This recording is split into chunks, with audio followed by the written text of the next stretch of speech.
High, আমরা এখন discuss করছি PIR sensor motion detector circuit, অর্থাৎ PIR sensor passive infrared sensor motion detector circuit.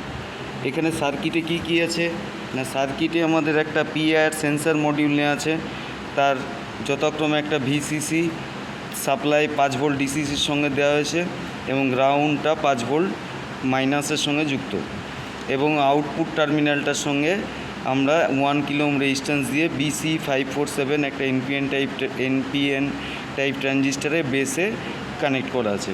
তার মানে পিআইআর সেন্সারটা অ্যাক্টিভ হলেই এর আউটপুটে হাই ভোল্টেজ আসবে এবং BC547কে অন করবে, এবং BC547-এর কালেক্টারে একটা রিলে কয়েল লাগানো আছে 5 ভোল্টের, এবং রিলে কয়েলের প্রাইমারি কয়েলটা কানেক্টেড করা আছে এবং প্যারালালে একটা ডায়োড 1N4007 লাগানো আছে। রিলে কয়েল নর্মালি ওপেনের সঙ্গে একটা এলইডি এবং 5 ভোল্ট সাপ্লাইয়ের সঙ্গে এইভাবে কানেক্টেড করা আছে। এই অবস্থায় যখনই পিআইআর সেন্সারটা অ্যাক্টিভ হবে, অর্থাৎ কোনো সেন্স পাবে, আইআর সিগন্যাল যখনই পাবে তখনই তার আউটপুটে হাই ভোল্টেজ জেনারেট হবে। তার ফলে ট্রানজিস্টার BC547টা অ্যাক্টিভ হবে এবং অন হবে, এবং অন হওয়ার ফলে এর ফলে রিলে কয়েলটা অন হবে।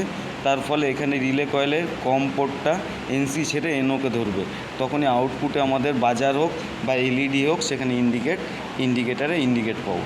তাহলে এখানে আমরা সার্কিটে যদি দেখি, সেই মতোভাবে আমরা এখানে কানেকশান করা আছে।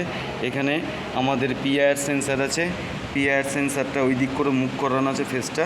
এইবার এখানে রিলে কয়েল আছে, রিলে কয়েল, তারপরে হচ্ছে আমাদের BC547 ট্রানজিস্টার রয়েছে, আর এই তিনটে মুখ্যত পার্ট কম্পোনেন্ট। এইবার আমরা যদি সার্কিটে আইআর সেন্সারের কাছে হাত নিয়ে যাই, তাহলে কী লক্ষ্য করছি যে পিআইআর সেন্সার অ্যাক্টিভ হচ্ছে, তখন ইন্ডিকেটারে লাইট জ্বলে আসতে পারে। এটা আমরা ডোর ওয়াচার হিসাবে ইউজ করতে পারি, বাড়ির গেটে আমরা ব্যবহার করতে পারি। That's all.